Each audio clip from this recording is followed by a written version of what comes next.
Hi, I'm David Barr Kirtley, author of the book Save Me Please and Other Stories, and welcome to episode 599 of Geek's Guide to the Galaxy. Today on the show we'll be discussing the book Storyteller, Writing Lessons and More from 27 Years of the Clarion Writers Workshop by Kate Wilhelm. And I'm joined today by my good friend Tom Gerencer, making his 36th appearance on the show. He's the author of the business book Think Like Google, the short story collection Intergalactic Refrigerator Repairmen Seldom Carry Cash, and the popular science book How It's Made, which he wrote for the Discovery Channel. His middle grade novel The Magic Ski Mountain is out now. And now here's our interview with Tom Gerencer. All right, so we're here with Tom Gerencer. Welcome to the show. Thanks, Dave. Always good to be here. Okay, so why don't you start off and just tell us about what Clarion is for people who might not know? Sure. The Clarion Science Fiction, is it Science Fiction and Fantasy Workshop or just Science Fiction? I think Fantasy and Science Fiction Writers Workshop, I think sounds good. Something like that. Okay, well it's a workshop for aspiring science fiction and fantasy writers who want to hone their craft. And the way Kate Wilhelm describes it in her book is, look, people say you can't learn writing, but people do learn writing. They learn it by trial and error. But this is kind of a shortcut. It's a way to jump forward maybe several years in the process and get yourself on the path a little quicker than you would normally. And it happens out in two places. One is at Michigan State University, and the other is out in California. And I apologize, I don't know the campus there, but okay. So there's actually, when we went, so Tom and I went to Clarion in 1999, and at that time, one of them was at Michigan State University, and the other was in Seattle. Clarion West is in Seattle. But in 2006, Clarion moved from Michigan State University to UC San Diego. So they're both on the West Coast now. Oh, okay. Okay. But it's a 6 weeks, correct? 6 week class, where you go Kate Wilhelm describes it as a writer's boot camp. And that's how I remember it too. You basically just go, and there's maybe a total of 15 to 20 writers there, and they have different instructors come in week to week, and you sit around. And the instructors are all working professional writers. Yeah, that's right. Fiction writers. Yeah, some of them are well known, and if they're not well known, at least they have great careers. And you get to sit around in a circle every morning for a few hours and talk to critique your story. You'll have a story submitted, and the whole class will one by one give feedback on your story, and then followed by the instructor giving feedback on your story. And then in the afternoons, you're free to, you have meetings with instructors, and you're free to hang out with the other students and write your own stuff for submission later in the class. And it's a really intensive, it is what it advertises. It is definitely a writer's boot camp where you get kind of an accelerated training in what writing should be. I think it's well worth going to. Yeah, well, so the expectation is that each participant, each student will write one short story per week for 6 weeks. And so then all of those stories get critiqued by the other students. So the way the math works out is that each person is writing 6 short stories and reading and critiquing more than 100 short stories over the course of 6 weeks. So yeah, that is a lot of work. And especially with writers, and you have your egos involved, you have lots of intense emotions and meltdowns and rivalries and romances and all sorts of crazy stuff. So, so do you want to say anything else, Tom, about just kind of like what your experience was like over those 6 weeks? Yeah, it was stressful for sure. It was, having to be on tap to create new stuff that people would critique was very difficult. I tended to write at that time by just writing a lot of stuff, and most of it would be garbage. And then once in a while, something would come out and I'd be like, hey, that one was kind of cool.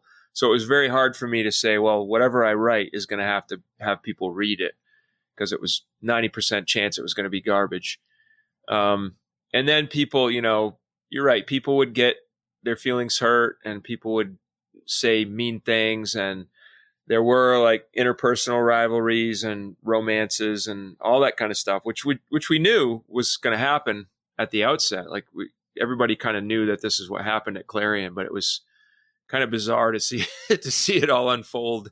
I'll say I didn't really know anything about Clarion when I went. I just knew it was sort of the highest profile science fiction writers workshop, and I knew that James Morrow was going to be teaching there. And that's more or less all I knew about it. So all the sort of lore about Clarion, all the like marriages breaking up and squirt gun battles and stuff like that, that was all kind of news to me when I showed up.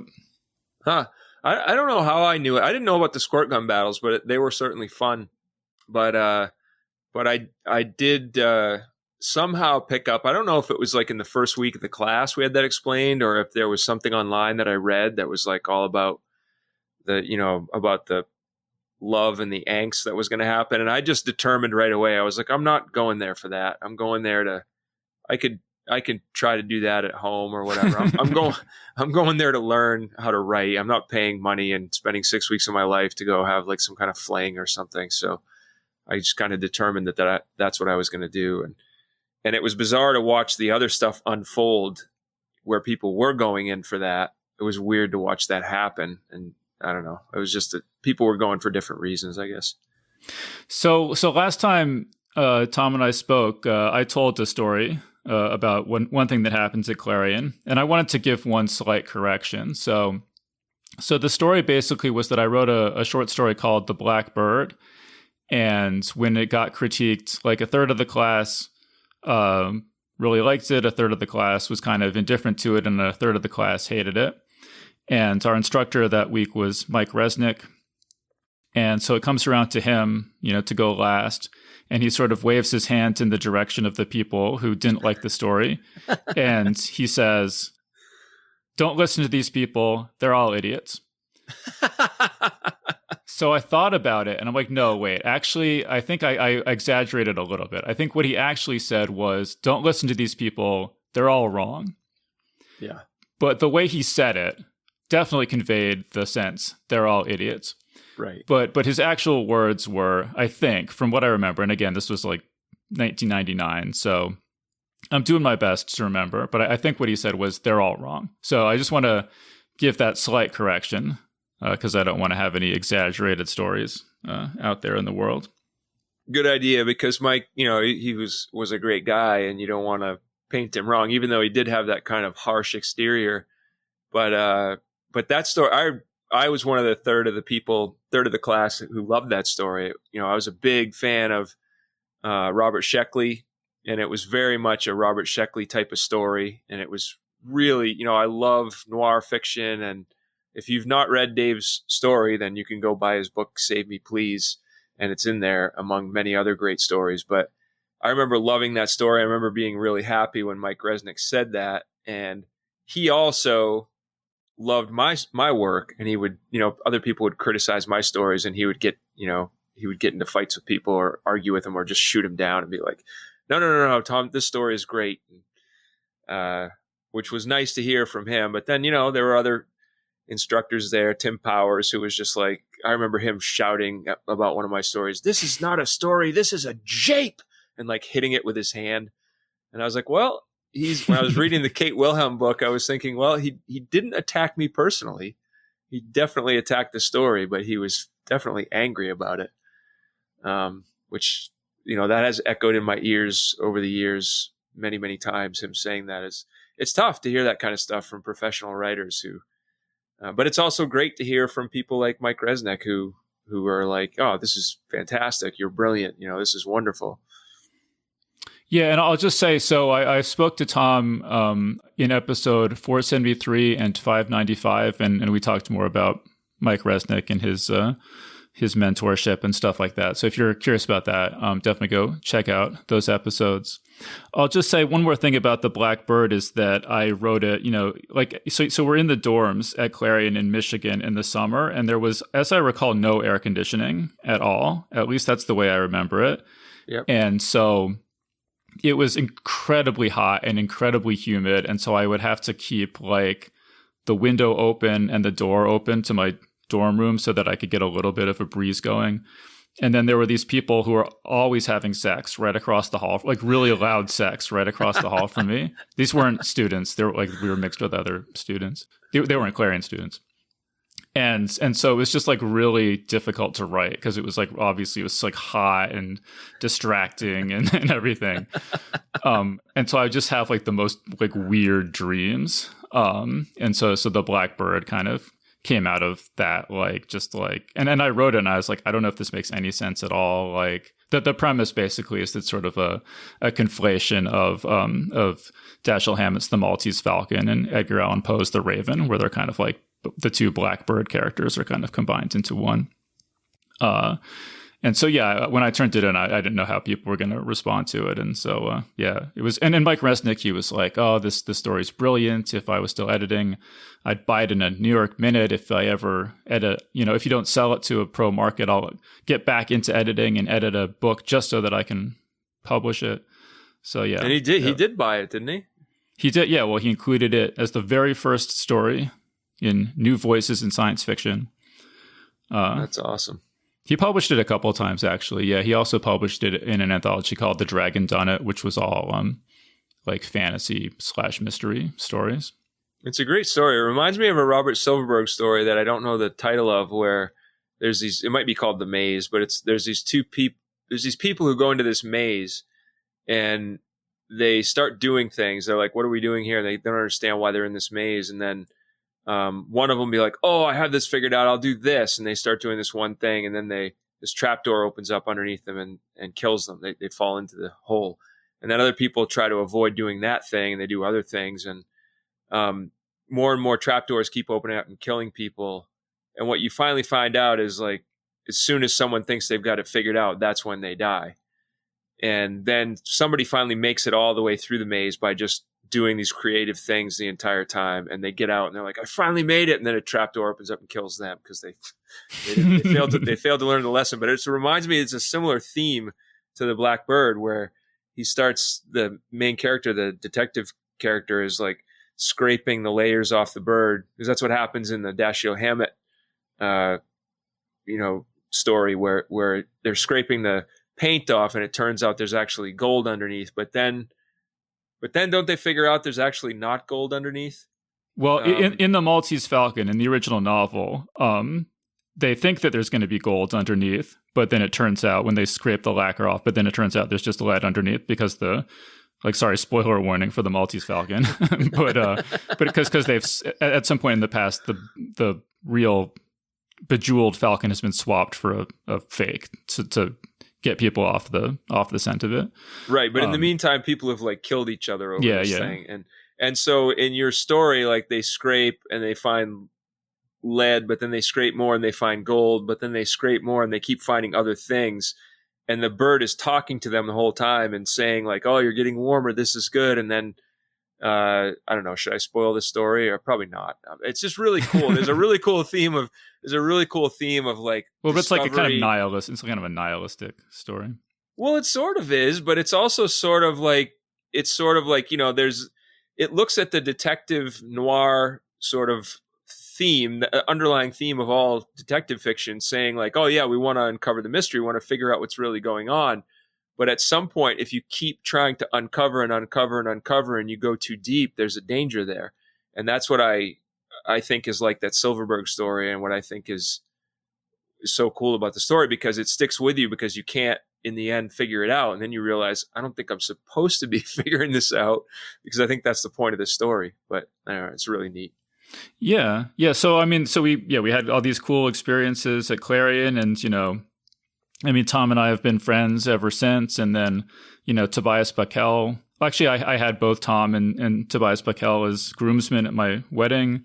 And, Toby lives in Ohio. I've probably seen him like 8 times in the last 25 years or something. But I still feel like I know him better and I'm closer to him than almost anyone in the world, because it's such this bonding, like, boot camp experience going to Clarion. You really feel like you get to know people and form this intense bond with them that lasts for decades.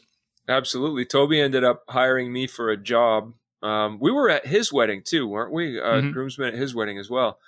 And Toby hired me for a job that I worked at for 2 years. And then there's Mike Canfield, who I've not been in touch with him for a couple of years now, but I stayed in touch with him, and he and I would message back and forth here and there for years and years. And I consider him a really close friend. He was a really cool guy, and just he was my roommate at Clarion, actually. And he was very kind of cynical and very, very good sense of humor, but very cynical, kind of angry, cynical guy.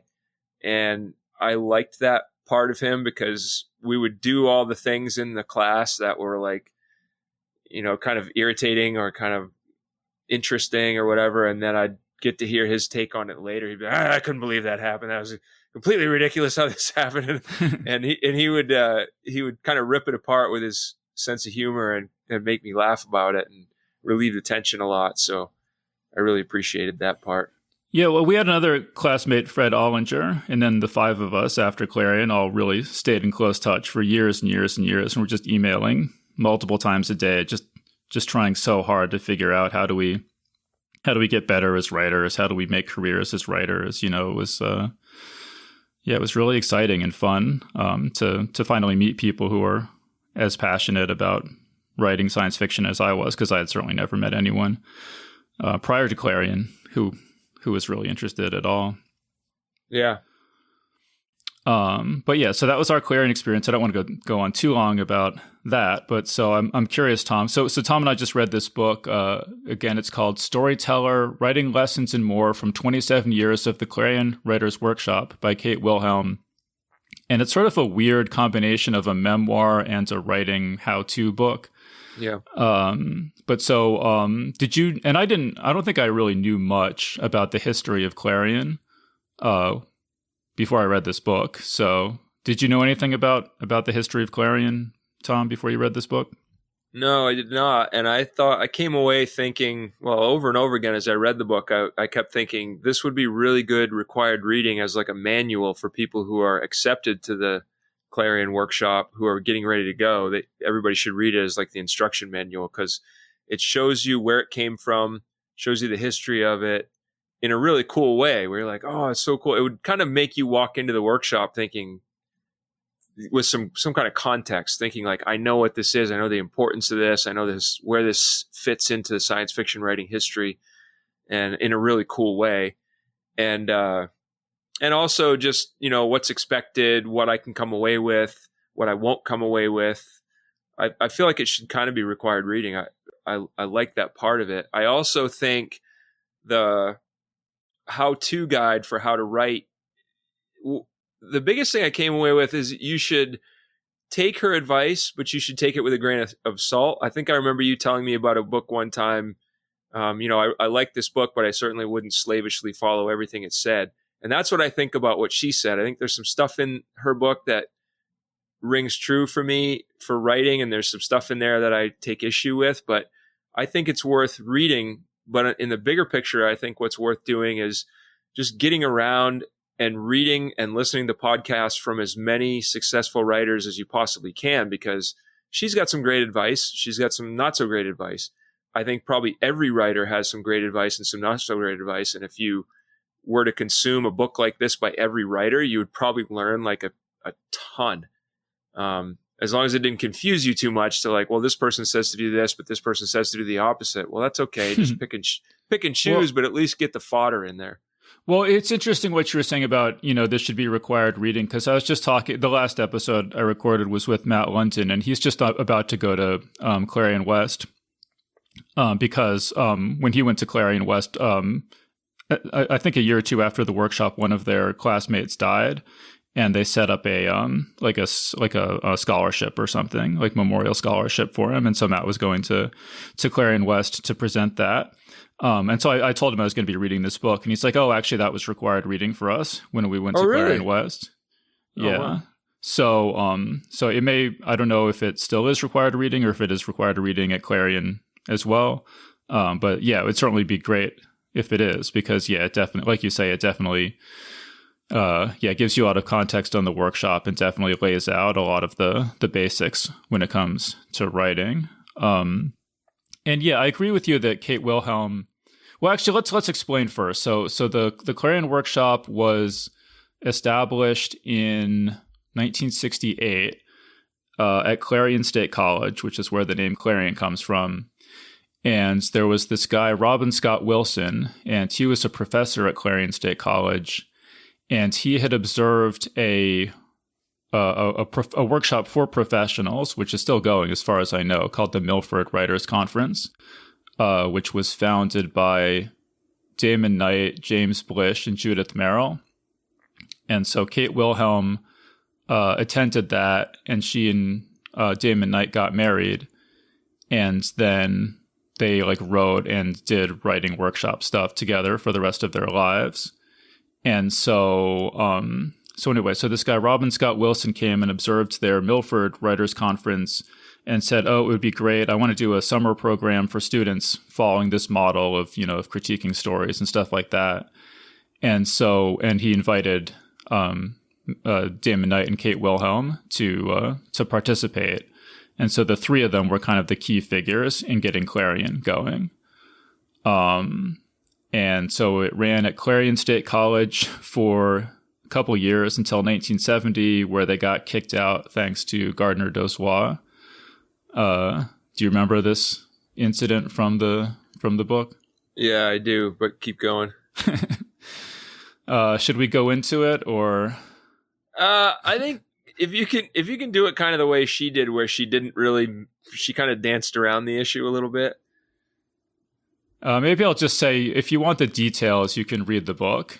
But Gardner Dozois, who was a writer and prominent editor in the field, he was the editor of Asimov's and also Year's Best Science Fiction for many, many, many, many years, organized some sort of parade of a bawdy nature that passed by the president's window, and Kate Wilhelm suspects that this is why the Clarion Workshop was asked to find another home. What year was this that this happened? 1970. Yeah, okay. So this was definitely something you can see happening in the 1970s, with it not having the same connotation it would have today. It would be more of like a free love kind of thing back then, but still wrong to most of the establishment. And today it would just be wrong to everybody. So it's definitely something that kind of fits in the late 60s, early 70s as well, you can definitely, reading a lot of these stories, I mean, she doesn't always say exactly when these stories are from, but you get, there's a very strong 70s vibe to a lot of the stories in this book.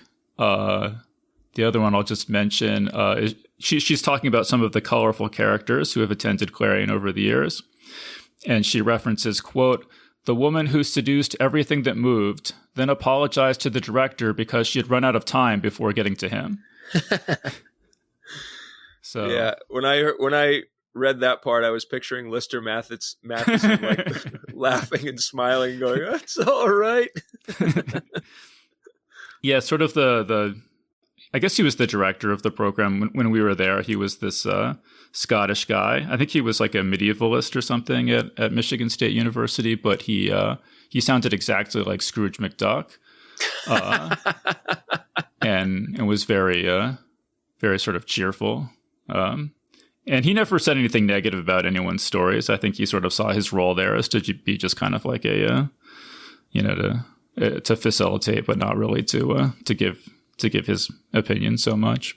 Yeah, I took it that he and Mike Resnick were probably the reason I was there. I was accepted because at one point, I don't remember when he was part of the group, but I remember him sitting there and a bunch of students kind of criticizing my writing and saying, "Oh, you're just like a Douglas Adams ripoff, or you just write just like Douglas Adams," or something like that.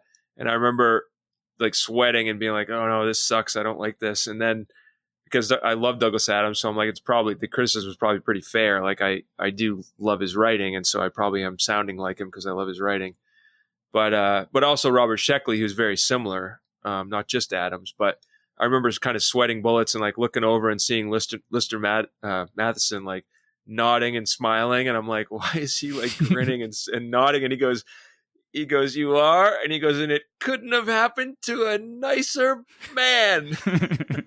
And then I just like busted out laughing, like, okay, he doesn't care that I sound like Adams or Pratchett or Sheckley or whatever. Yeah. Okay, so Clarion Workshop got kicked out of Clarion State College and ended up for a year at Tulane University in New Orleans, where it almost got kicked out again due to students smoking pot in the dorm room. And Kate Wilhelm tells this story about how when one of the students called the campus security on their fellow students for smoking pot in the dorm, and so Kate Wilhelm is told of this impending crisis and rushes over to the dorm and starts smoking cigarettes and setting fire in a wastebasket and stuff. And when the security guard shows up, she tells him that she accidentally set the garbage can on fire, and that's why there's this smell of smoke in the dorm. And he obviously doesn't believe her, but just tells them to keep it down, and goes on his way. And she says if there had been a drug bust, that definitely would have been the end of Clarion right there in 1971. It's so funny because when I went to college, it was kind of like you'd get sent to the dean and you'd get spoken to about that. It wouldn't be that big a deal. And certainly I feel like today nobody would bat an eye. But she says, in New Orleans particularly at the time, they were really had a harsh stance toward it. Yeah. She also says that the problem with running it in New Orleans was that there were just too many distractions, and students would just go off into the city and not write or read or anything. So they're like, all right, we got to get out of here. So then they found a guy, or I think two guys at I should have written down their names, but I didn't, at Michigan State, who were able to get them set up there. And so then it remained there for from 1972 till 2006. So for a very long time. But so did you, what did you think, Tom? Because you really get the sense from this book, because I guess I'll say, when I got accepted to Clarion, it seemed like such a big deal. And I was like, I'm into Clarion, the top science fiction writers workshop in the world. And reading this book, I'm like, oh my God, I cannot believe what a clusterfuck this workshop was at the beginning. So did you have that same feeling? Exactly. Yeah. When I got the letter back saying I was accepted, I was like jumping around the room, like hooting and hollering, like I'm basically thought I was going to be famous. This is it. I've made it. But then, looking at that workshop, it was just so slapdash.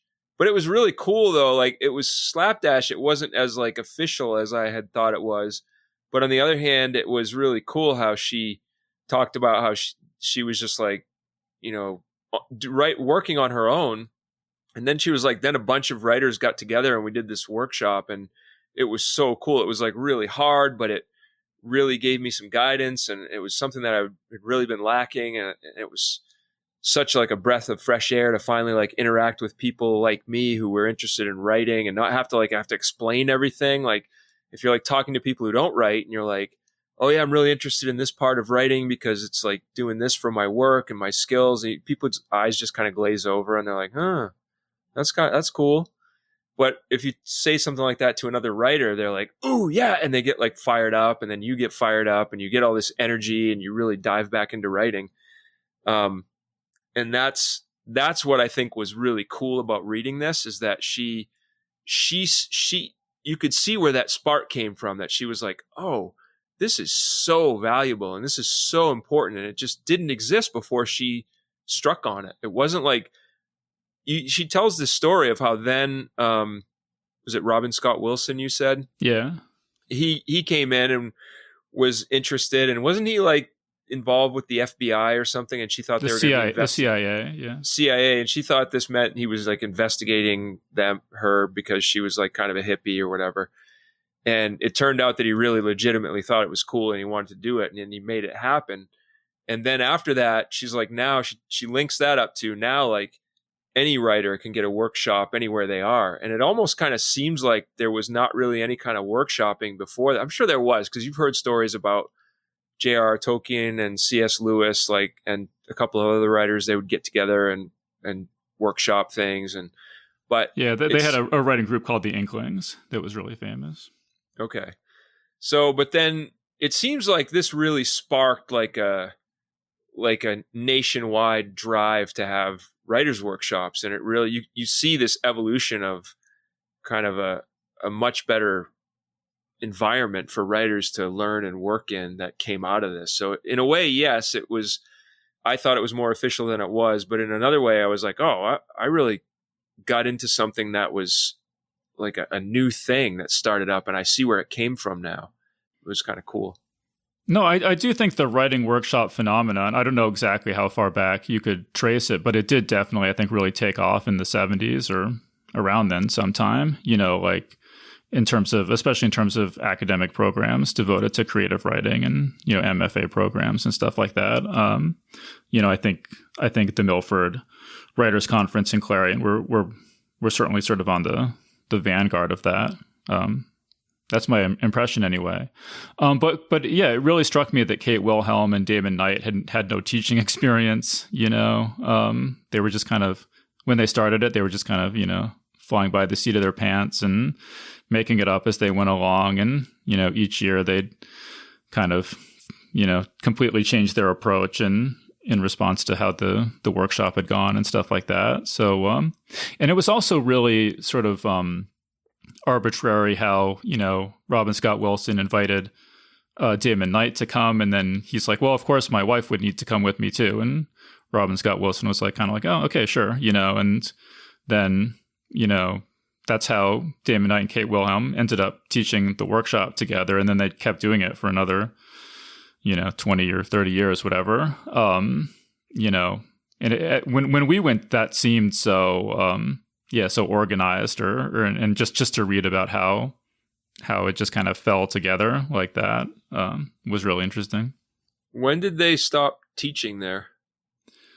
I think I didn't write it down. I think okay. So in 1999, when we went, they weren't doing it anymore. So, I don't know exactly. I mean, she talks about in the book how Damon Knight just started having more and more health problems. And I think that's what kind of caused them to step away from it. But I'm not sure exactly what year that was. Right. There's a part in the book where he says, he's done. And then they finish the year. And then he says one more year. And then they went back for one more year. And then that was definitely it. Because when we went, because how the format of the workshop evolved was that, there would be a different instructor for each of the first 4 weeks. And then Damon Knight and Kate Wilhelm would come together for the entire last 2 weeks. And so when we went, they tried to kind of replicate that because we had Tim Powers and Karen Joy Fowler who came together and taught together for the last 2 weeks. They called it the Anchor Team. And I think they still do that, but I'm not 100% sure. I guess I'll say I haven't really kept up on exactly what's been going on with Clarion, in recent years. So this conversation is going to be based on, what it was like when it was at Michigan State and what we learned from reading this book, which came out in 2005. So what's happened since then, I'm not super clear about. But yeah, another thing that really struck me reading the book is how harsh, should I say, like Damon Knight and Kate Wilhelm seemed like they were pretty rough critiquers. I don't know if you got that impression as well. Yeah, there was some stuff that was some of the stuff I disagreed with her writing advice, because she lays out this like opening paragraph or whatever, a paragraph of writing, and she just rips it apart. And some of the stuff she says, she critiques like almost every other word. She's like, this is wrong. You shouldn't say this. You should never do this, blah, blah, blah. And I remember reading that and thinking, I don't know how anybody who thinks that way would ever write a word, number one, because nothing would be right. But I kind of do, because if, you get certain preferences. As an editor, I do a lot of editing. And as an editor, there's like lots of stuff that I think is wrong, and I would call it out. But yeah, I thought it was too harsh. I thought there was some stuff that I was like, I don't know, that seems a little nitpicky, that part. Or, I guess you could say that this is wrong to do this or that thing, but it just seemed a little too harsh. But well, then I can give you some specific give examples. Specifics, because I'm just kind of real muddy with it because I don't remember the exact paragraph. So wait, okay, so there are three things I thought were just crazy. Like you say, like persnickety to the point of utter lunacy. And so one is like, don't use contractions if you can avoid them, and That's sparingly bizarre. no matter what. That's bizarre. I prefer contractions. Let me just explain. Yeah. So this would be like saying don't instead of do not. That's a contraction. Right. That's crazy. That's absolutely. I remember reading that. I remember listening to that and like rewinding it and listening to it again because I was listening to this in speech to text. But because I'll tell like when I edit, I'll tell writers, please use contractions. Like don't spell out like do not or will not. Just like, just say won't or don't, or it's so much, or don't say it is, say it's. They're there for a reason. They're much more convenient. Like I'll say this to writers. And then she's saying the exact opposite. And I'm thinking, I don't know what the rationale. I'd like to be able, you can't ask her. Obviously she died in 2018, but I'd love to be able to ask, like, what's the rationale behind that? Like, I don't understand. Like almost every story I've ever read uses contractions. And it's not just because they're breaking some literary rule that we all know we shouldn't break, but they have literary licenses because they're like a good part of speech. I don't get it. So Well, the one example she gives that kind of makes sense is she says, don't have something like mightn't have, where you're combining might not have with two apostrophes, like, which I've never seen anyone do. I can't imagine why anyone would do that. But I guess like, if you teach Clarion for 27 years, you see a lot of really bad writing, which I guess includes that. But yeah, like, I mean, she even says some purists maintain that in the narrative, nothing should be contracted with an apostrophe, like literally nothing, and its use in dialogue should be limited. That is batshit insane. Like, who are these purists? Like, I don't know. But so that was super weird. Then the other things are, like at Clarion, they made a big deal about said bookisms, which is if you have, for dialogue tags, you should only say, he said, maybe he shouted or he yelled or he whispered or something like that, but basically nothing else. And so they even say, she gives as an example of you shouldn't say like, he growled. Well, okay, so the example she gives is he growled. Like she says, stop that, Tom growled is a bad sentence because animals growl, humans don't growl. I think that's crazy. It's garbage. It's complete garbage. I've heard people growl words before. Like I've done it. Like people do it. Tom. This is absolutely crazy. Growling right now. Yeah. So yeah, I don't know. So there's that one, and then just the other one is like they're really, really for some reason, Damon and Kate, that is against certain forms of personification. So these two sentences they don't like. He looked at the book sitting on the table because they say inanimate objects like books can't sit because sitting is something that involves agency that only beings with agency can do, I guess. And I guess Damon Knight would even make fun of students by drawing little pictures of like a book with feet sticking off of it sitting on a table or something if they said a book sat on a table. And then the other one she gives is Mosley's poplar tree groaned and dropped a limb over the power line. Not my favorite sentence in the world, but totally fine level of personification, in my opinion. Yeah, I remember this from Michaela Rosner going through stuff like, I think she was actually reading a Kate Wilhelm document to us in Clarion where all this stuff was coming out. And I remember sitting there and going, holy shit, what is she talking about? I'm never going to be able to figure this out because that's all stuff that I liked. Like, I don't get this. So yeah, I don't understand either. That to me, those are, you're right. How are you going to say that, a book was on the table you can say it, but it's just going to be so boring if you can't personify a little bit. Like, and saying a book is sitting on a table, in my view, is not personification.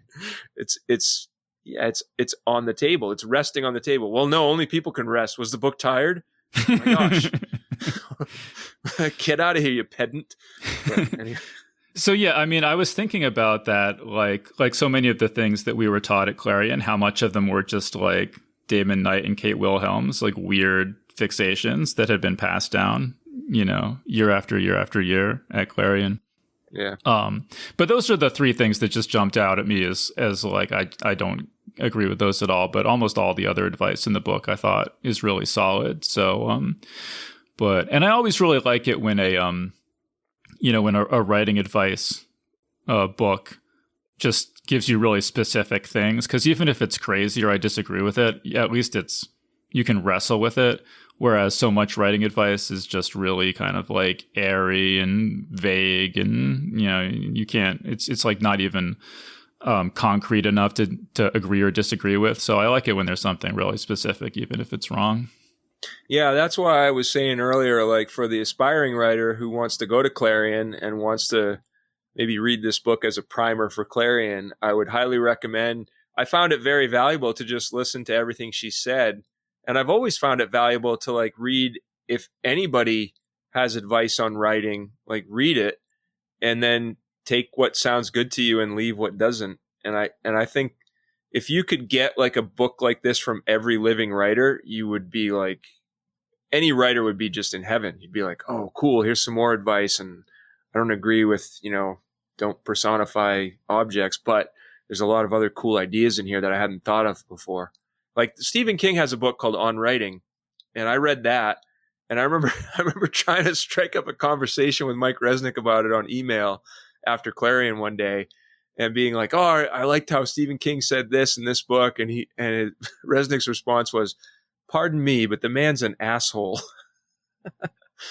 And sorry, should I not have said that? No, well, because this was based on some personal interaction you'd had with Stephen King, or just from reading On Writing, he didn't like his advice or something? He didn't like it was the specific advice from the book On Writing, and I can't remember what advice it was, but it was something kind of esoteric and something kind of like about your subconscious or something like that. And I was like, oh, I think this is really cool. And he was like, pardon me, but the man's an asshole. If you go around telling beginning writers that, they're going to completely miss the point. And he went on to give me like a diatribe on why that was wrong and why you have to like completely like understand. It was something about like the structure of writing and books and stories. And which I really did really like the book On Writing, but I also can see, that's why I'm saying, like, look, read Mike Resnick's book about writing, read, with Barry Malzberg. Oh, that's about the business of science fiction, but he also gave a lot of advice on writing. Read Kate Wilhelm's, read Stephen King's, like read all those things. And just, there's tons and tons of good lessons that people have preserved. Well, so getting back to the contractions thing. So one thing that made me think of actually is that at Clarion, Mike Resnick told us, I forget which novel of his it was, but there was some novel where he had an alien character, and he said, a fan came up to him and said, "Oh, you wrote this alien so well that they really just seemed inhuman and stuff. How did you do that?" And he says, "Okay, well, what I did is I just wrote the character the way I would write any other character, and then I just went through at the end and took out all the contractions, and that made them sound weird." And just to the point of like, you got to use contractions. You can literally make a human being sound like an alien by not using contractions. That's how important contractions are. Yeah. So don't read this book and then follow every piece of advice about writing in it. Yeah. Yeah. Okay. Well, let me give you some more examples of them being harsh critics, of Damon Knight and Kate Wilhelm being harsh critics. So they had a thing called the Red Line of Death. Did anyone do that? I forget. People have done this at other workshops I've gone to. Did anyone do this at Clarion, the Red Line of Death? It sounded really familiar, but I can't specifically remember anybody doing that. So this is basically where an author or an editor will read your story, and they'll draw a line across the page at the point at which they would have stopped reading if they were considering it for publication and they were just reading it in the slush pile in the unsolicited submissions. And it's usually, half a page or 1 page or 1.5 pages. They're like, nope, this is where I would have stopped reading because you had not, persuaded me that you knew what you were doing in telling this story. And so that can be very eye-opening and traumatic for new writers to see just how quickly their work will be dismissed if it's just not making a strong case for being something you want to publish from the very beginning. Yeah. There was one piece of writing advice that I thought was useful where she said some people tend to overuse adverbs and modifiers and try to make their language way too flowery. and it gets in the way of what you're trying to convey. And sometimes if you want to say the moon rose, maybe you don't say it quite that simple. Maybe you need to say like the moon rose over the frozen tundra. But then she gives this really flowery description of a moonrise, and she's like, I don't think you need to say that. You're going to lose the reader. Which I kind of agree, unless you're reading something like the Poisonwood Bible, where Barbara Kingsolver has this really beautiful way with words that's so engaging that it pulls you through to the story. I mean, what Kate Wilhelm said, she gives this example of of purple prose, this prose that's completely loaded down with adjectives and adverbs. Right. And then she says, just strip out every single adjective and every single adverb and see what you have left, and then sort of start adding them back in and see what's the appropriate level, like how many do you actually need? But just, you should have, which I agree with, that you should have sort of what do you call it? A presumption against adjectives and adverbs, that they have to earn their place in the sentence. That the presence of each one should be scrutinized. I agree with that. I'm a big fan of William Zinsser, who wrote On Writing Well, where he talks about taking all the extra words out.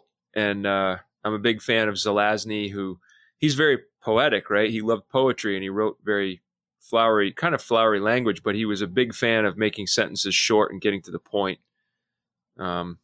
He also uses a ton of personification. I mean, like everything is like the wind raced down the whatever, it's like everything is personified like that. I love it. I love that in his stuff.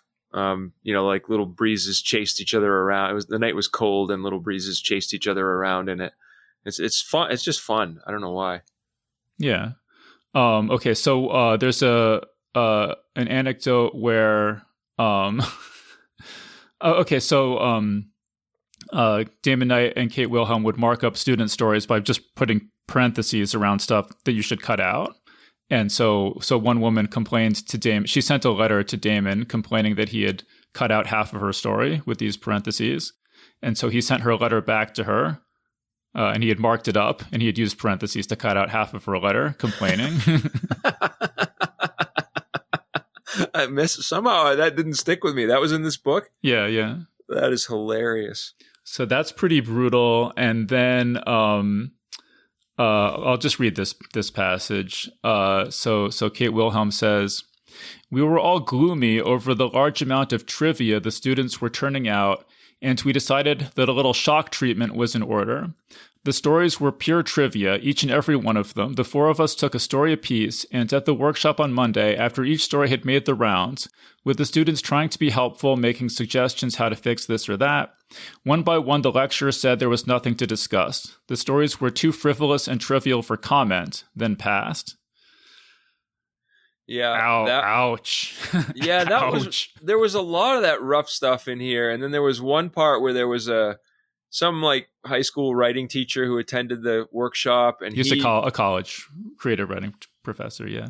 Okay. And he would tell the other students when they weren't around, when Damon Knight and Kate Wilhelm weren't around, he'd say, "Oh, they're way too harsh on you. Don't worry. You're great. You're doing fine. Like, just stick with it." He would kind of try to be positive to them.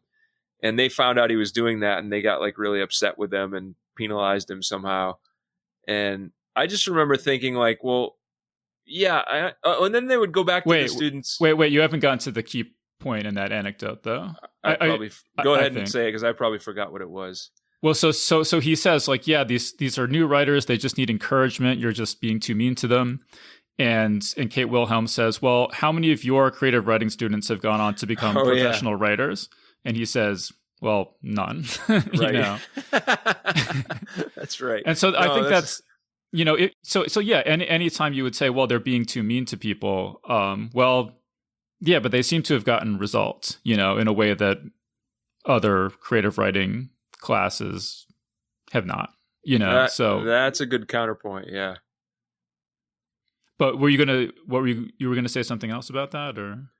Oh, well, I was just gonna say, like, he says this, and then they would come back and say, well, they would tell the class, well, don't forget, even if we're being harsh with you, we did let you into this class, so we thought you were already good enough to be publishing. We just want to try to improve you. But I just think sometimes you got to watch out what direction you improve people in, because some of the stuff, like, don't use contractions. I mean, imagine if everybody that went through Clarion took that advice and said, yeah, okay, I won't use any contractions. Yeah, editors are just getting all these stories with no contractions in them, and they're just like, oh, it's another Clarion story. Another Clarion story. Gordon Van Gelder, one time, when I told him in a submission note that I was like, hey, I got accepted to Clarion, I'm going to it. He was like, oh, it's really cool, but be careful, because I find that Clarion tends to shave all the interesting edges off of people's stories. And I always wondered what he meant by that. He obviously was a fan of Clarion. He wrote it's not an obituary for Kate Wilhelm, but there was some kind of online article after her death where they quoted something that he said that was really kind about her and the Clarion Workshop. So he obviously was not against it, but I always wondered what he meant by that. If like their method, the Clarion method, kind of made everything sort of more homogenous by walling off certain things, like telling people not to do certain things, or that certain things should be off limits. Well, let me say about Gordon Van Gelder and Kate Wilhelm, because actually one thing that happened to me was that, so Gordon Van Gelder used to be the editor of the Magazine of Fantasy and Science Fiction, which was one of the 4 big magazines in the field that had circulations of, over 15,000 or whatever it was. And I sent everything I ever wrote, I sent to him, and he rejected it, within like 48 hours. But at one point, he said to me, what you should do is you should read a bunch of Kate Wilhelm stories, because she's really good at grabbing the reader's interest right away. He's like, I don't know how she does it, but she's really good at that. That's something I would recommend for you. So actually, when I read 2 books by Kate of Kate Wilhelm's short stories, there was one called And the Angels Sing and one called Somerset Dreams. I had actually, in high school, I read her novel, Where Late the Sweet Bird Sang, which is about like a community of clones. That's by far her most famous work. But so anyway, so I read these short stories, and then I sent in my next couple stories, and I said, I read the Kate Wilhelm stories. Hope you notice a difference or something. And he's like, oh yeah, that seems to have helped. The story, the beginning really grabbed me here, but I'm not going to buy the story. But yeah, so he obviously was a big admirer of Kate Wilhelm. I mean, but yeah, that was like, well, yeah, there were sort of like different negative things I heard about Clarion. Yeah, and one was that, like it would sort of file the interesting edges off a writer and make everyone sound a little bit more the same. I mean, I think there is something to that, I guess, if you're just kind of writing in obscurity, that suddenly being part of a community where there's like 20 different people all telling you what they object to or find offensive or whatever could cause you to just have a more like cautious or playing it safe kind of approach. Sure. Go ahead. One note on Gordon Van Gelder. I used to take his rejection slips and type them into my computer and save them in a file. For what reason I can't remember, but at one point I think I had printed one of them out or something, or tried to, and the printer had gotten stuck, but it was like part of it was stuck in the buffer, and it was like days later I went to print off a story to send to him, and I hit print on the story, and what came out was a rejection slip by Gordon Van Gelder, and I was like, holy crap, he found out. And I actually told him that when I sent the story, and I was like, this is what happened. And he was like, man, I got to figure out a way to do that. The thing is, like, that's not much faster than his actual rejections. No, seriously. Yeah. No, that was brutal. Just like if people, like, it was brutal sending stuff to Gordon Van Gelder as a young writer, because I was reading F and SF too. I mean, I've been reading it since I was in high school or whatever. And the entire time I was reading it, like in my 20s, I think he published like 1 or 2 stories by an author under 30, like that entire time, So it was the odds were not in your favor. Well, what bothered me the most about him, I used to look for the word sadly. Like I would open up a No, alas. A letter from alas. Oh, that's right, alas. I would look for the word alas. I would just kind of scan for it and be like, there it is. It's a rejection slip. But you could tell by how short it was too. But one time he actually wrote me like a 3-page letter, like explaining that he really liked the story of mine. It was really close, but I tried to rewrite it and he was like, nah. Then I got the short rejection again. But what really bothered me the most about him, and I think this is when I completely stopped submitting to him, is he published this story by this guy doing like Maine humor, like basically making fun of Mainers. And I'm from Maine. I remember the story. Yeah. You remember this story? The story yeah, about the I remember the title. Go for it. It was called Clem Crowder's Catch or something like that. And he kept spelling lobsters LOP''STAHS. And he just made this Mainer sound like this giant idiot. And the liner note, like before it, like that Gordon Van Gelder wrote to introduce the story, was like how like hilariously this captured like Mainers. And like I remember reading this and going, so this guy knows I'm from Maine, and I've been submitting stories for like 5 years to him, and he's rejected every one, and this is how he sees people from my state. I was just like, F you, I am done. I'm obviously never going to publish anything with this guy.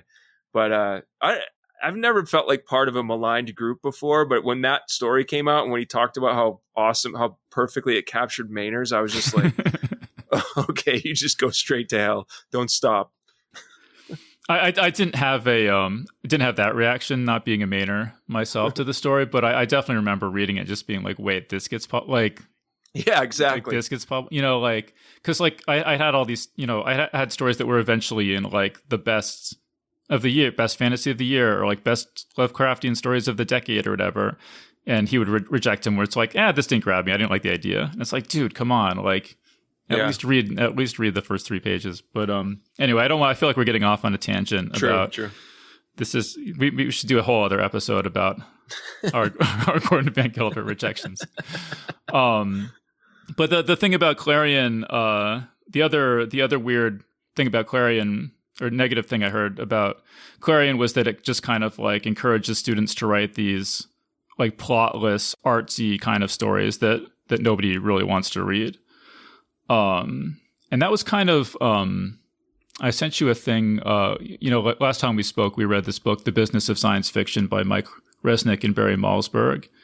And so Barry Malzberg talked about that in one of his sections. And I sent that to you, Tom. It's a little long. I probably won't read the whole thing, but what did you think of that Barry Malzberg excerpt I sent you? Well, Barry Malzberg is so funny to read any of his opinions, because on one hand you're always like, oh man, is this guy maudlin? On the other hand, you're like, he kind of has a point.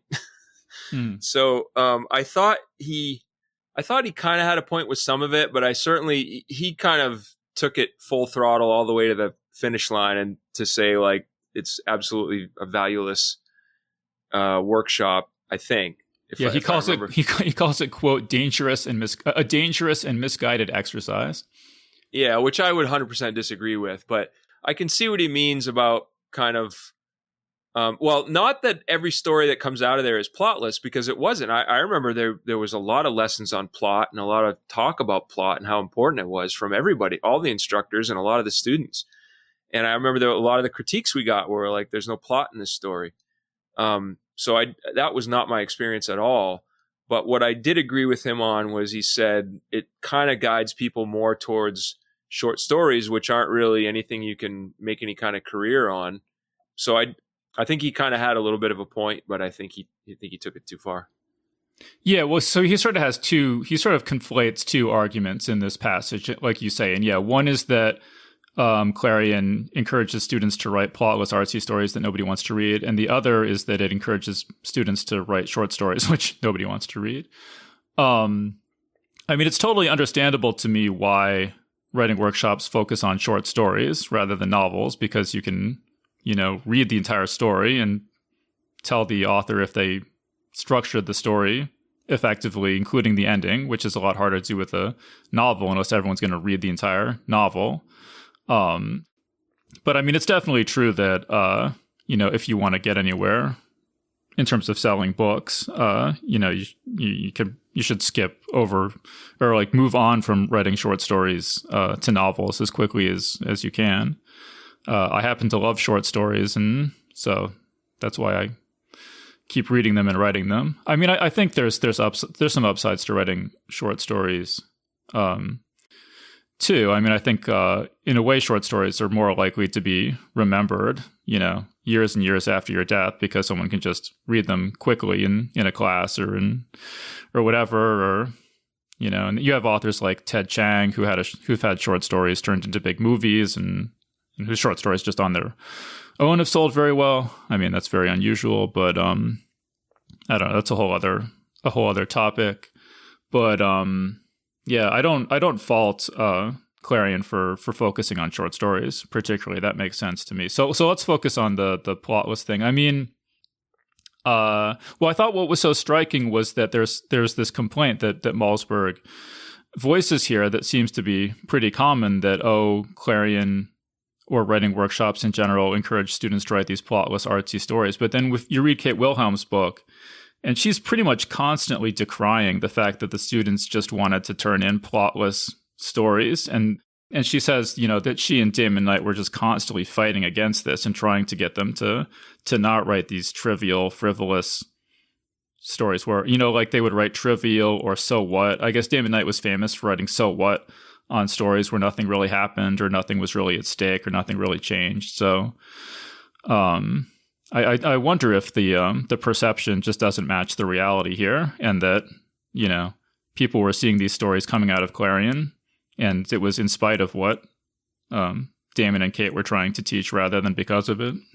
Yeah, I think that's probably exactly what happened. It probably was that they were, for whatever reason, Clarion was attracting people who were a little bit lost and didn't know where to go. And that was what they went in with. And then some of them were, had their writing fixed or were able to get past that. And some of them weren't coming out of Clarion. So you probably would see a high percentage of people coming out of Clarion who are writing plotless, artsy stories and not misjudge that as thinking, well, that's what Clarion is doing, versus that's just Clarion failing to fix everyone. I mean, Kate Wilhelm does describe a certain kind of plotless story that she likes, which is a story where nothing really happens, nothing really changes about the situation, but the reader comes to understand more and more about what's really going on here in a way that is satisfying for the reader. And she says, that people would lecture on plot, and then someone would turn in one of these plotless stories, these stories of discovery, and she and Damon would praise it. And other students would say, hey, this story is not doing what you have been teaching us to do, so how are you praising this? Like, this isn't fair or something. So, I mean, there was a certain kind of plotless story that she liked, but it doesn't seem like that's the only thing that they were encouraging students to write. And it doesn't even seem like that was in any way the central thrust of what they were encouraging students to write. That was more the exception that proves the rule. She said there were certain stories that worked because the change happened in the reader. And there was a rising action throughout, but the change didn't happen in the story or to the character. It happened to the reader. And she approved of that. But that was certainly not like what they were encouraging people to shoot for. I mean, one exercise she talks about that I thought was actually really good is she says she had the students, she said, hands in a plot summary. You don't have to write the whole story, but just write a summary of what the story is going to be. And so the students all turn in their summaries. And then she's like, okay, now I want you to rewrite it with a different ending. And they're all like, oh, all right. And so they all rewrite it with a different ending. And then she's like, okay, now I want you to rewrite it again with yet a third different ending. And they're like, no, this is impossible. It's unfair. But they all go off and do it. And she says, a lot of those third endings that people came up with were actually the best ones because, you've sort of exhausted the predictable ones. And now you're on to the more surprising, interesting ones. Yeah, one of the best pieces of advice in the book, I thought, was where she said, don't ever go for the first thing that your subconscious hands you. And she kind of describes the writer as like, there's you and your conscious thought, and then there's something else. And she calls it the helper, silent partner. And she says that one that thing can hand you all these cool images and scenes and like emotions and stuff, but don't make the mistake of thinking those are stories. And that's what the artsy plotless stories would do, is they would kind of just write that stuff out that was given to them by their subconscious or their silent partner and say, here's a story. And she would say, no, it's not a story. What you have to do is you have to give the silent partner a framework to put those things into. And you have to get good at talking to your silent partner and asking it for things. And if when you're writing, you take the first thing it hands you and say, all right, yeah, I'm going to use this, then that's almost always something you've seen before or something you've read before or something obvious or generic. So be a little bit more demanding and kind of dig a little deeper and ask it, for something a little more detailed, or, just picture things a little more vividly. Figure out, if you're writing about a town, like what streets are in the town, how's it laid out, what kind of shops are there.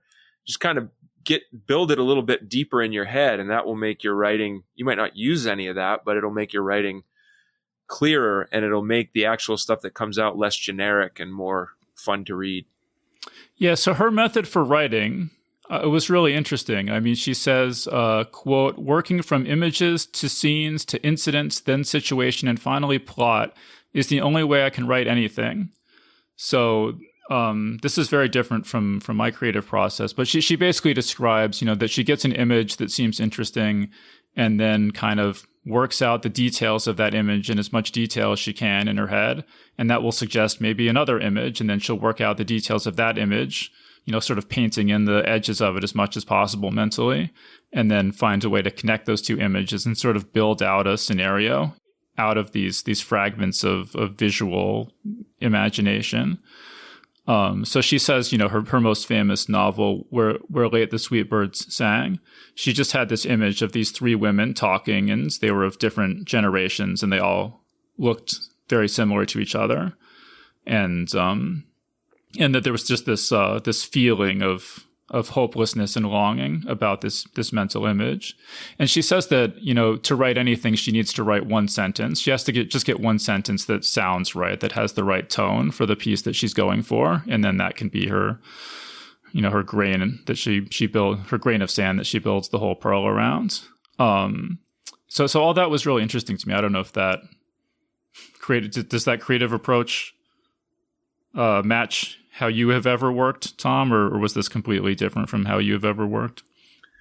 I don't think I had a really good way of working. I think I would very much get something from my subconscious, or I'd get a funny sentence would pop into my head, or something that really just kind of made me stop and think. Like one day I was kayaking, and I was surfing on this place between these two cliffs, and there was nobody else there. And it was a little bit dangerous. It was really fun. I was surfing this like 3-foot wave, and I was bouncing up and down, going really fast. And I was like, I'd been trying to surf this for a couple of years and never managed to make it happen. And I finally got on it, and I was like, wow. And I thought, holy cow, I'm at the still point of the turning world, like this Zen like feeling.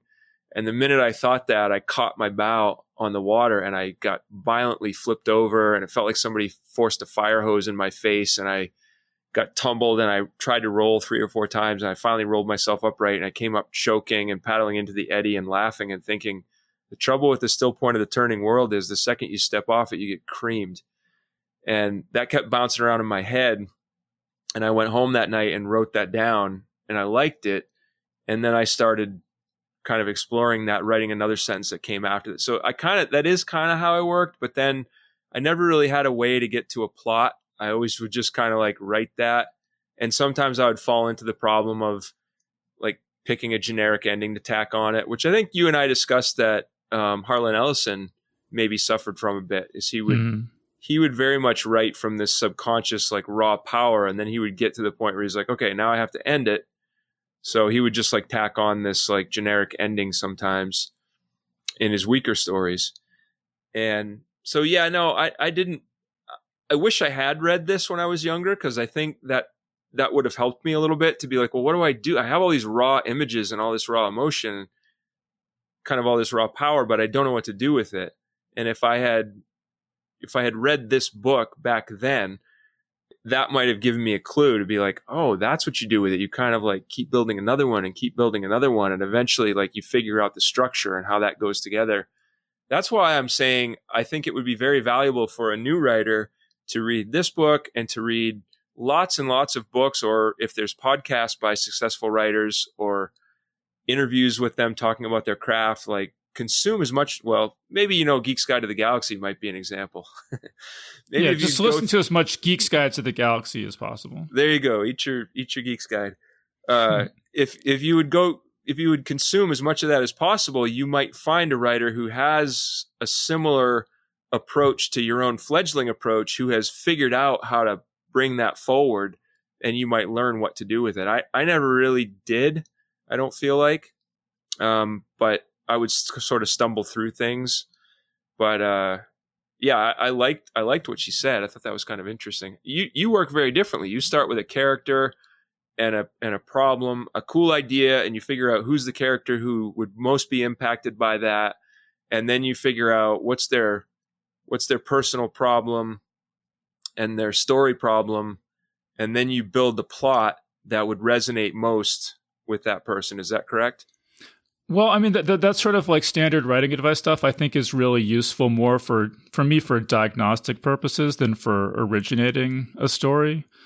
But I definitely like this thing she describes about starting with an image is not how I've ever worked that I can think of. I mean, I feel like I could pretty much tell you how I came up with the ideas for all my stories. A lot of times authors act like if someone asks them, where do you get your ideas? Like, that's just this like impossible thing you could never possibly, like, who could even say where ideas come from? Whereas I've never felt that way. I'll tell you exactly where all my ideas came from.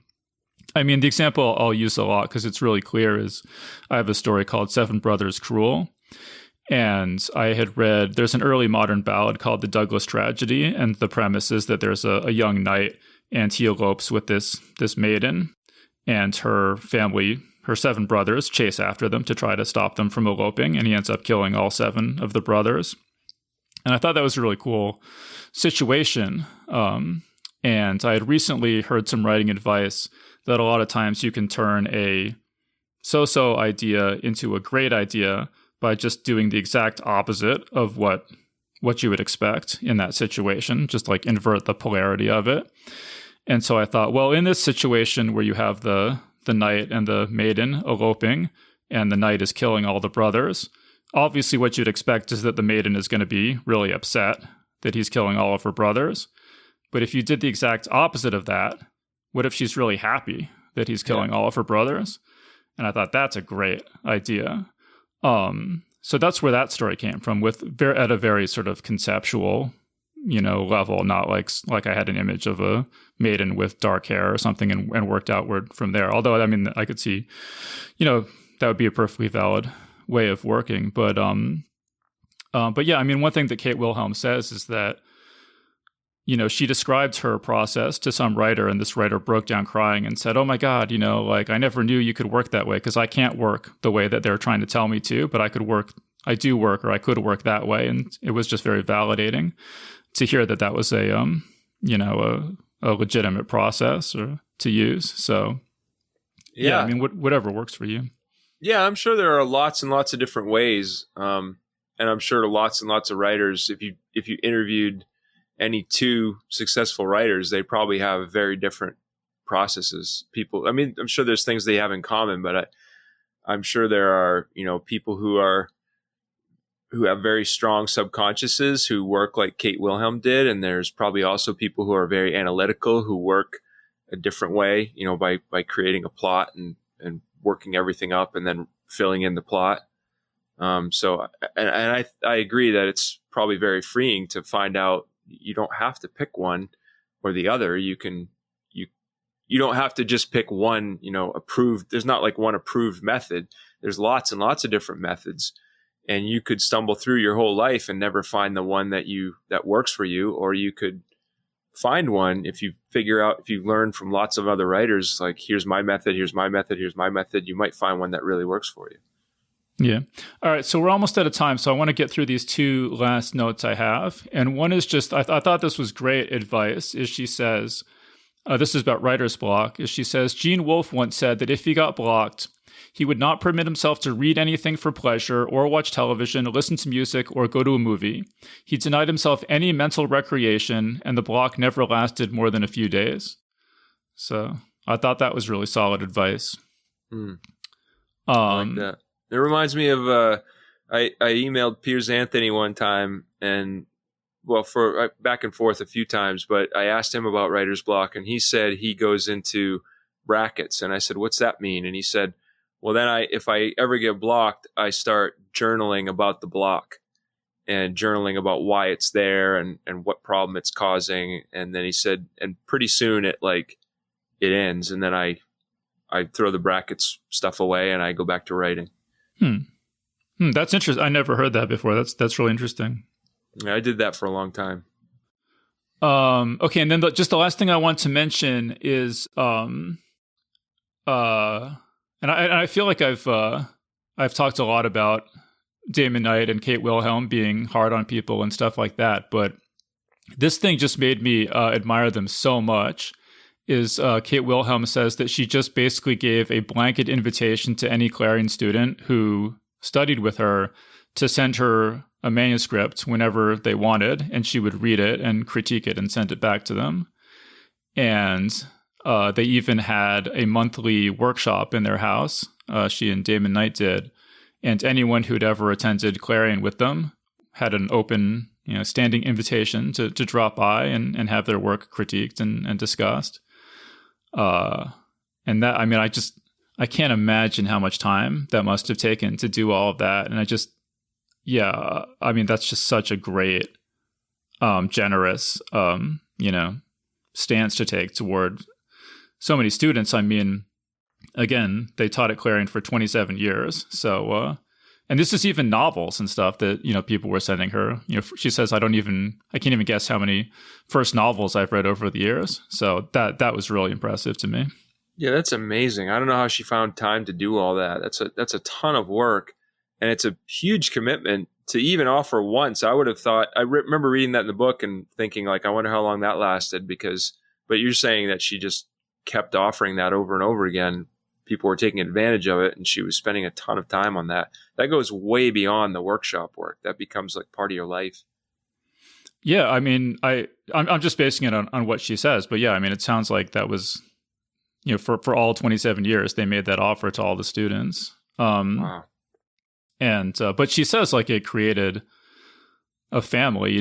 She says that she just felt like she gained all these kids and grandkids and stuff from all the Clarion students over the years, and that she and Damon just, that was just a huge part of their life was helping other writers and being part of this community of writers.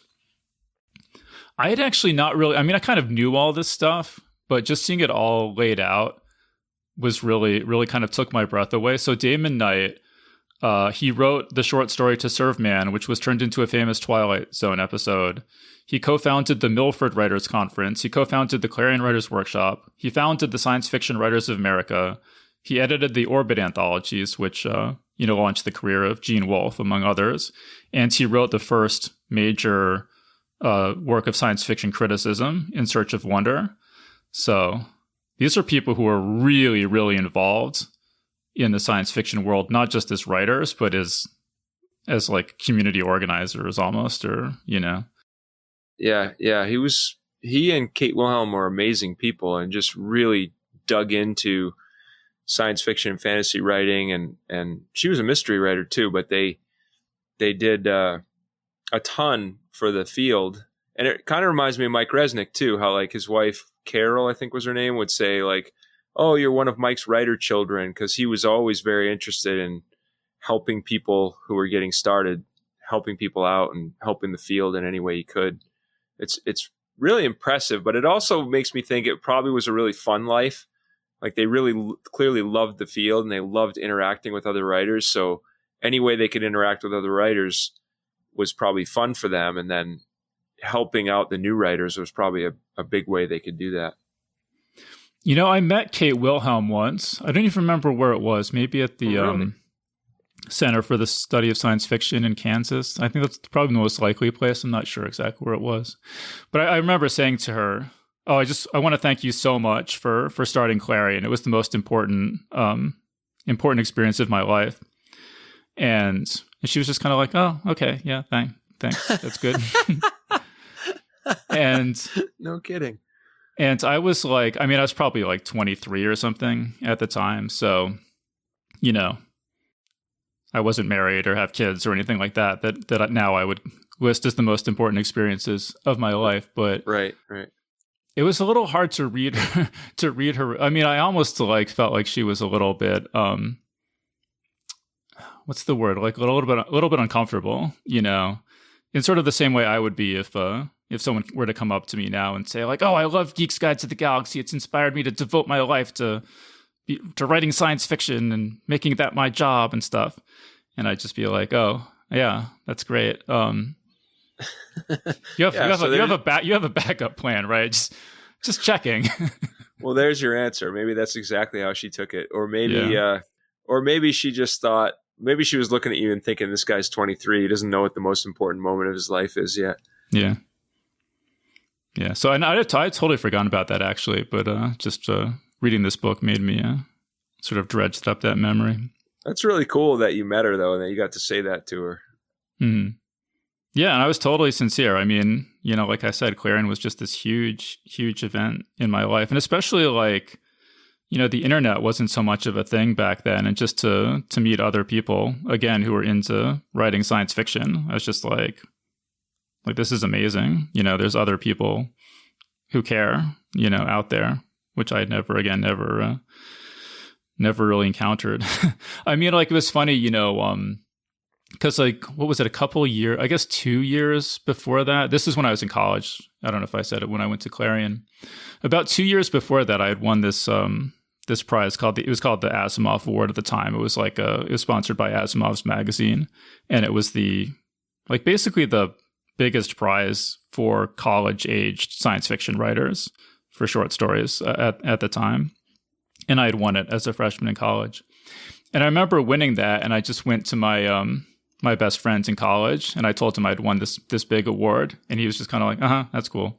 And there was like nobody else, my parents, I guess, but there's like nobody else in the world who I could share the news with, So going to Clarion, was the start of me having a community who cared about stuff like that. Yeah, I think that's huge. I came away from Clarion feeling so energized to write and to have a career in writing.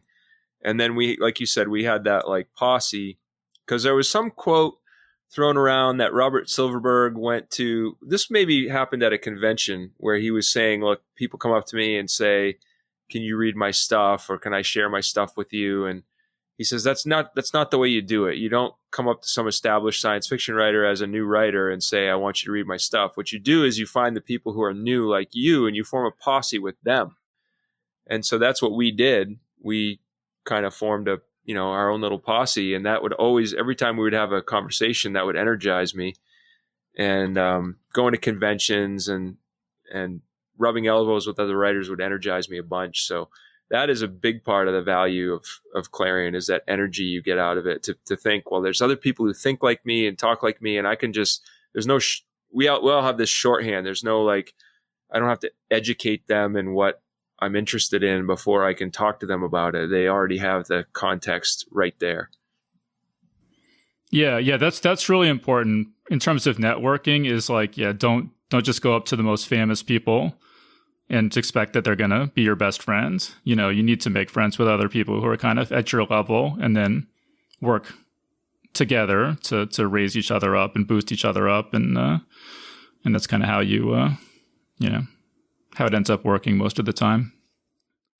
Okay, so we are all out of time. Any final thoughts, Tom, before we wrap this up?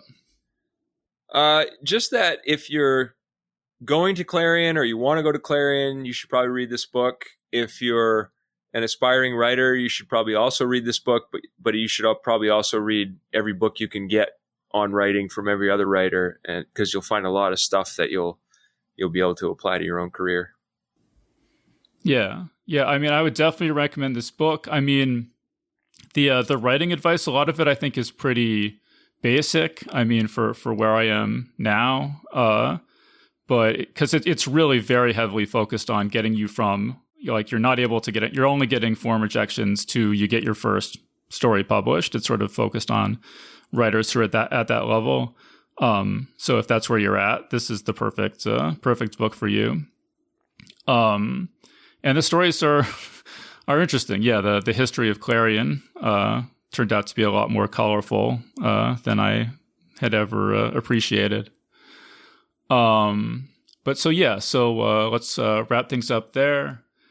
So again, this book is called Storyteller, Writing Lessons and More from 27 Years of the Clarion Writers Workshop. And I've been talking about it today with my good friend, Tom Gerencer. So Tom, thanks so much for joining us. Thank you, Dave. It's always a lot of fun. And that was our interview. So big thanks again to Tom Gerencer for joining us on the show. Geek's Guide to the Galaxy is made possible thanks to support from listeners like you. So if you enjoyed the show and want it to continue, please support us on Patreon over at patreon.com/geeks or via PayPal over at geeksguideshow.com/crowdfunding. All right, so that was our show. So thanks everyone for listening, and we'll see you next time.